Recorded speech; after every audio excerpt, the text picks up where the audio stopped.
నమస్తే విజన్ న్యూస్కు స్వాగతం. ఈరోజు వార్తలు. జిల్లాలోని అన్ని యాజమాన్యాలలో గల ఉన్నత పాఠశాల ప్రధానోపాధ్యాయుల సమావేశం బుధవారం మధ్యాహ్నం 1 గంటకు భీమవరం శ్రీకృష్ణదేవరాయల కళ్యాణ మండపంలో ఏర్పాటు చేసినట్లు జిల్లా విద్యాశాఖాధికారి నారాయణ తెలిపారు. జిల్లా కలెక్టర్ పాల్గొని ఈ సమీక్ష సమావేశంలో ఈ విద్యా సంవత్సరంలో నిర్వహించే విద్యా కార్యక్రమాలు, 10వ తరగతి విద్యార్థులకు 100 రోజుల ప్రత్యేక పాఠ్య ప్రణాళికపై సమీక్షిస్తారని తెలిపారు. ప్రధానోపాధ్యాయులతో పాటు విద్యాధికారులందరూ పాల్గొనాలని ఆయన కోరారు. ఎమ్మెల్సీ ఎన్నికలు, నీటి సంఘాల ఎంపికకు ఎన్నికలను పకడ్బందీగా నిర్వహించాలని జిల్లా కలెక్టర్ చదలవాడి నాగరాణి సంబంధిత అధికారులను ఆదేశించారు. మంగళవారం గణపవరం మండలం గణపవరం చింతలపాటి బాపిరాజ జడ్పీ బాలుర హై స్కూల్ను జిల్లా కలెక్టర్ ఆకస్మికంగా తనిఖీ చేశారు. పాఠశాలలో ఏర్పాటు చేసిన పోలింగ్ స్టేషన్కు సంబంధించి ఎమ్మెల్సీ ఎన్నికకు 1 రూము, నీటి సంఘాల ఎంపికకు 6 రూములను పరిశీలించి సంబంధిత అధికారులకు తగు ఆదేశాలను జారీ చేశారు. డిసెంబర్ 5వ తేదీన నిర్వహించే ఎమ్మెల్సీ ఎన్నికకు సంబంధించిన ఏర్పాట్లను ముందే పూర్తి చేసి ఎటువంటి ఇబ్బందులు లేకుండా ఓటింగ్ను పూర్తి చేయాలని చెప్పారు.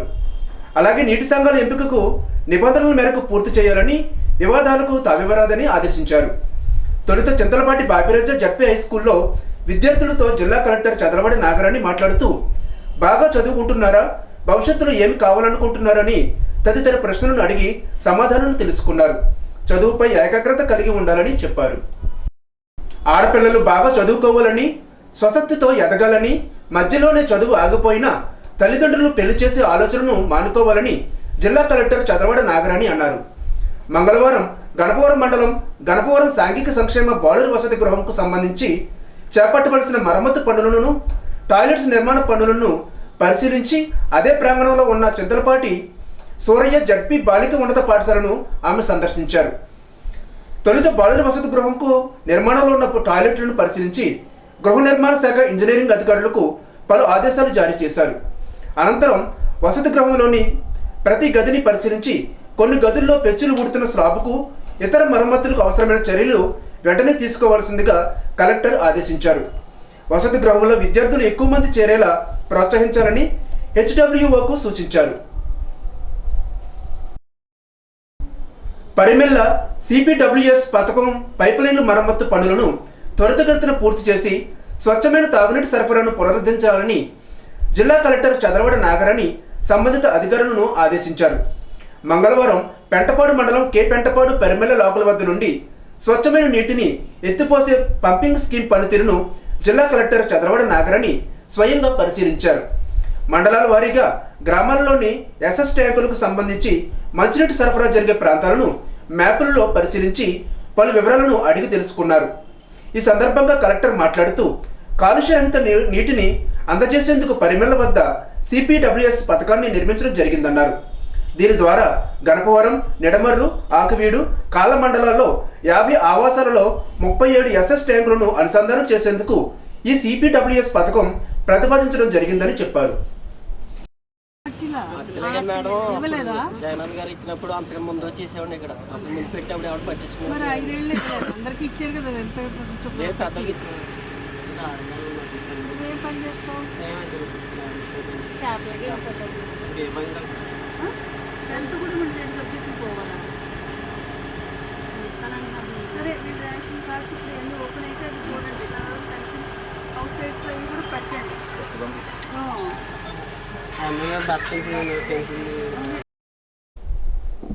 పండుగ వాతావరణంలో ఈ నెల 7వ తేదీన నిర్వహించబోయే విద్యార్థుల తల్లిదండ్రుల ఉపాధ్యాయుల సమావేశాన్ని విజయవంతం చేయాలని జిల్లా కలెక్టర్ చదలవాడి నాగరాణి ఆదేశించారు. మంగళవారం స్థానిక బ్యాంకు కాలనీలోని శ్రీకృష్ణదేవరాయ సాంస్కృతిక సమితి కళ్యాణ మండపంలోని నిర్వహించిన జిల్లా విద్యాశాఖ, మండల విద్యాశాఖ అధికారుల సమావేశంలో ఆమె ముఖ్య అతిథిగా పాల్గొని మాట్లాడారు. 10వ తరగతి ఫలితాలు రాష్ట్రంలోనే ప్రథమ స్థానంలో నిలిచేలా ఈసారి ప్రత్యేక ప్రణాళికలు రూపొందించాలని ఆమె ఆదేశించారు. ఆపార్ నమోదు, మార్చి నెలలో జరగనున్న 10వ తరగతి పబ్లిక్ పరీక్షలు, మధ్యాహ్న భోజన పథకంపై ఆమె పలు సూచనలు ఇచ్చారు.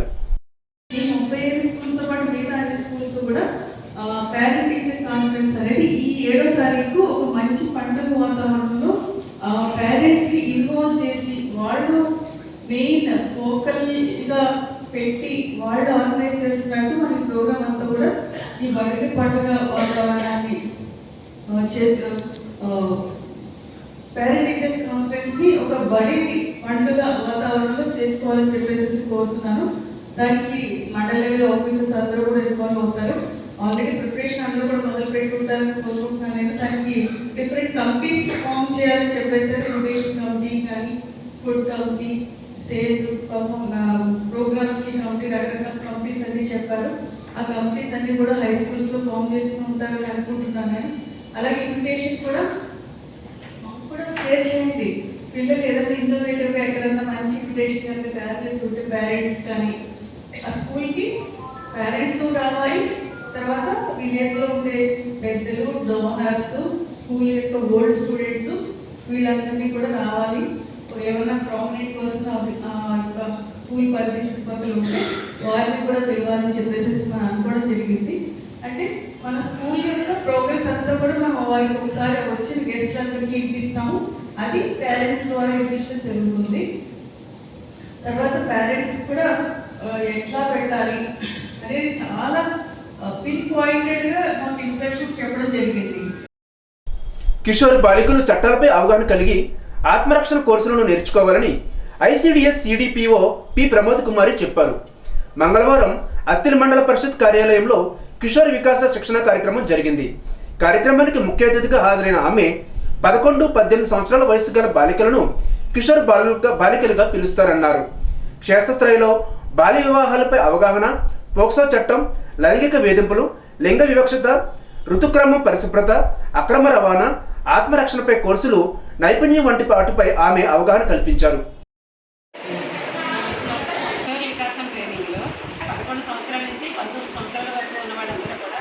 కిషోరి బాలికలు, బాలికలు కూడా అంటే ఎప్పుడు కూడా కిషోరి బాలికను మనం రక్షించుకున్నట్లయితే మన సమాజం కూడా బాగుంటుంది. పోక్సో కేసులు కానీ, చైల్డ్ మ్యారేజెస్ కానీ ఇవన్నీ కూడా చాలా జరుగుతున్నాయి. ఇవన్నీ నివారించాలంటే మనందరం కలిసినట్టుగా పనిచేసినట్లయితే, అంటే ప్రజల్లో అవేర్నెస్ తీసుకొచ్చినట్లయితే వాళ్ళ కొంచెం ఇలాంటివి జరగకుండా చూస్తారనే అదొకటి.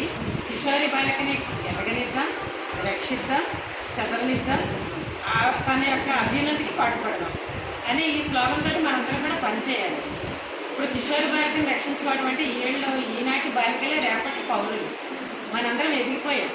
మనం ఆ దశ నుంచి వచ్చామంటే అప్పట్లో ఇన్ని అరాచకాలు ఇన్ని లేవు. అడాప్షన్ అనేది ఇల్లీగల్గా ఉండకూడదు. అలాగే అడాప్షన్ అనేది కొంచెం మనం చూసుకుని చేయాలండి. లింగ వివక్షత, ఆడ మగ అనే తేడా ఉండకూడదు. అంటే ఇంకా కొంతమంది దగ్గర చూపిస్తున్నారు, చదువుకున్న వాళ్ళ దగ్గర అయితే లేదు. ఇంకా దాని గురించి కూడా మనం తెలియచేయాలి.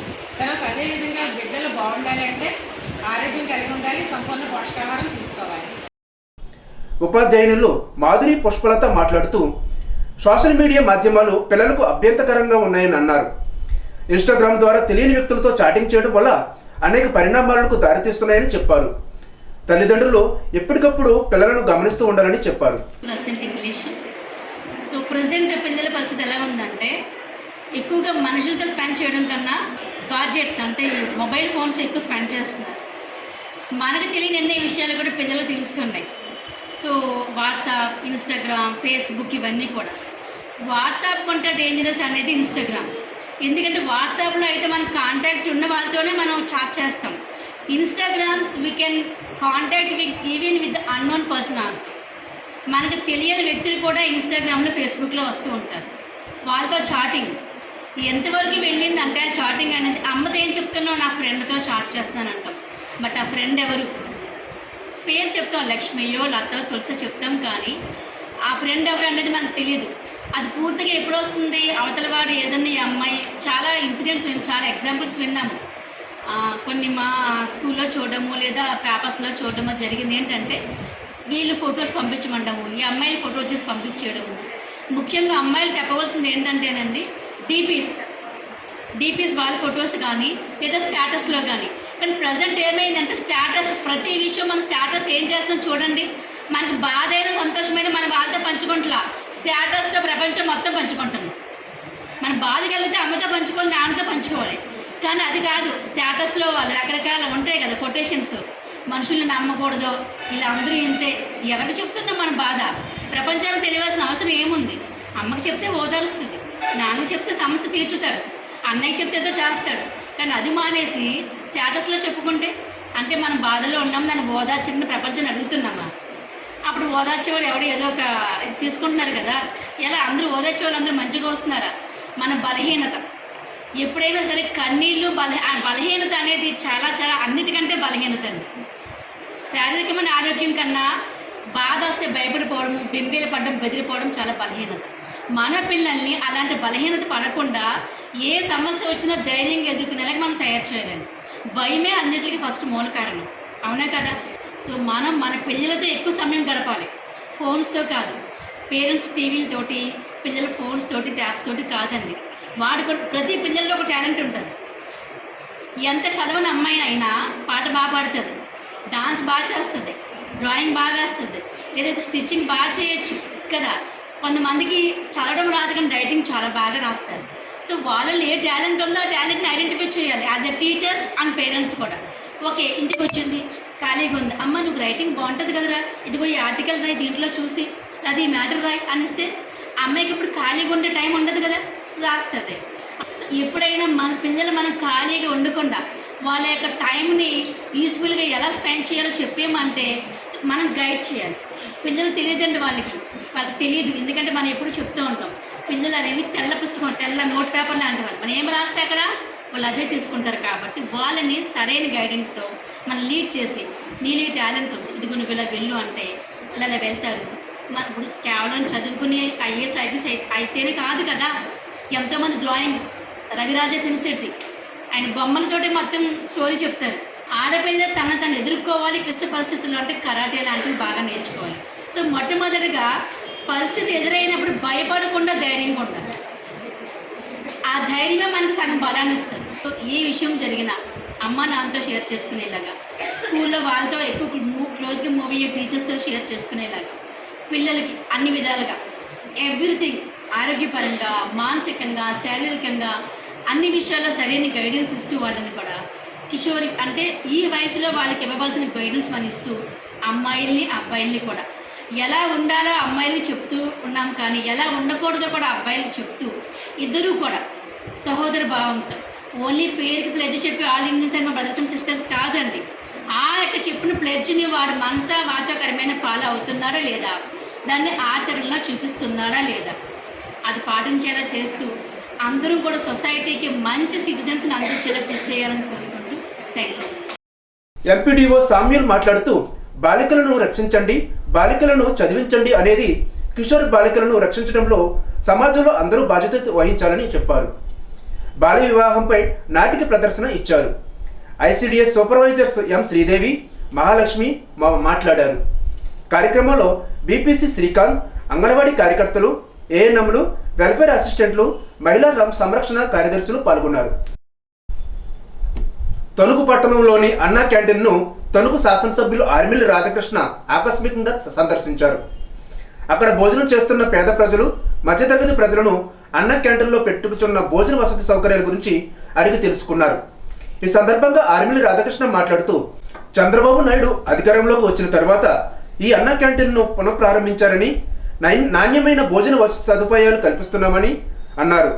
గత ప్రభుత్వం అన్నా క్యాంటీన్లను అర్ధాంతరంగా మూసివేసి పేద ప్రజలు ఆకలితో బాధపడే విధంగా చేసిందని, కూటమి ప్రభుత్వం వచ్చిన తర్వాత చంద్రబాబు నాయుడు మరలా అన్నా క్యాంటీన్లను పెట్టి పేద ప్రజలు ఆకలి తీరుస్తున్నారని అన్నారు.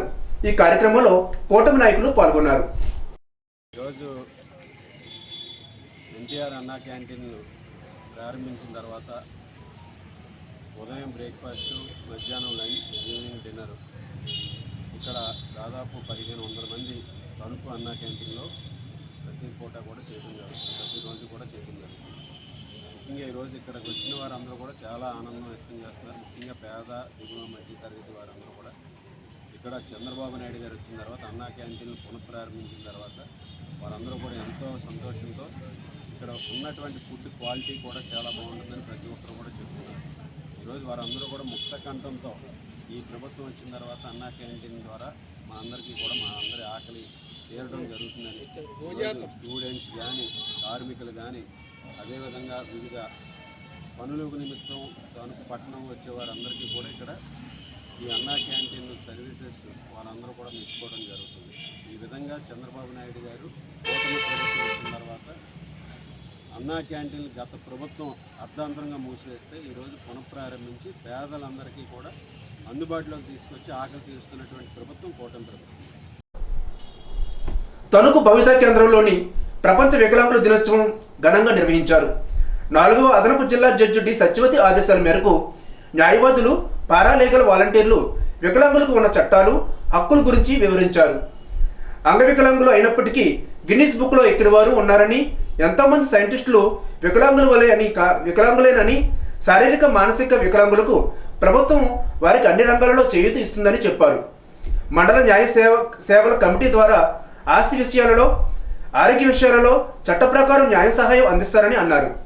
ఈ కార్యక్రమంలో న్యాయవాదులు కౌరు వెంకటేశ్వర్లు, కోల కనకదుర్గా భవాని, ఏ అజయ్ కుమార్, పారాలీగల్ వాలంటీర్లు కె నాగమల్లేశ్వరి, శ్రీదేవి, స్కూల్ ఇన్ఛార్జీలు కెవి చంద్రశేఖర్, వి పద్మావతి, ఎంఈఓ వి హైమావతి, జిల్లా పరిషత్ బాలురోన్నత పాఠశాల అడ్మినిస్ట్రేటర్ కె పద్మావతి, ముప్పిడి అనిల్ కుమారి తదితరులు పాల్గొన్నారు. విద్యా ఉపాధ్యాయ రంగాల్లో ఎదురవుతున్న సమస్యల పరిష్కారానికి ఆయా రంగాల్లో అపార అనుభవం ఉన్న ఉభయ గోదావరి జిల్లాల టీచర్ ఎమ్మెల్సీ అభ్యర్థి గంధం నారాయణరావును గెలిపించుకోవాలని సిపిఐ పశ్చిమ గోదావరి జిల్లా కార్యదర్శి కోనాల భీమారావు కోరారు. మంగళవారం తణుకు పట్టణంలోని ఎస్ఎన్విటి జూనియర్ కళాశాల, చిట్టూరు ఇంద్రయ్య ప్రభుత్వ డిగ్రీ కళాశాల, చిట్టూరు ఇంద్రయ్య ప్రభుత్వ జూనియర్ కళాశాలలో ప్రిన్సిపల్, లెక్చరర్స్ను కలిసి ఓట్లు అభ్యర్థించారు. ఎస్టీయు, ఏపీటీఎఫ్ తదితర ఉపాధ్యాయ సంఘాలు బలపరుస్తున్న టీచర్ ఎమ్మెల్సీ అభ్యర్థి గంధం నారాయణరావు ప్రభుత్వ జూనియర్ కళాశాలల్లో లెక్చరర్గా, ప్రిన్సిపల్గా పనిచేసిన అనుభవం ఉందన్నారు. లెక్చరర్ల సమస్యల పరిష్కారానికి నిర్విరామంగా కృషి చేసి అనేక ప్రయోజనాలు సాధించారని చెప్పారు. విద్యా ఉపాధ్యాయ రంగంలో ఎదురవుతున్న సమస్యలపై పూర్తి అవగాహన కలిగి ఉపాధ్యాయ విద్యారంగ సమస్యల పరిష్కారంలో ఎంతో అనుభవం ఉన్న గంధం నారాయణరావును గెలిపించుకోవాలని కోరారు. సిపిఐ తణుకు పట్టణ కార్యదర్శి బొద్దని నాగరాజు, ఎస్టీయు నాయకులు సిహెచ్జీవి సుధాకర్ తదితరులు పాల్గొన్నారు. తణుకు వాసవి జ్యోతి మానేపల్లి నారాయణమూర్తి మెమోరియల్ వృద్ధాశ్రమంలో 45 మంది వృద్ధులకు ఎమ్మెల్యే ఆర్మిలి రాధాకృష్ణ కుమారుడు నిఖిల్ రత్న సౌజన్యంతో దుప్పట్లు పంపిణీ చేశారు. ఈ కార్యక్రమంలో తెలుగుదేశం పార్టీ నాయకులు, కార్యకర్తలు పాల్గొన్నారు. ఇప్పుడు కాసేపు విరామం.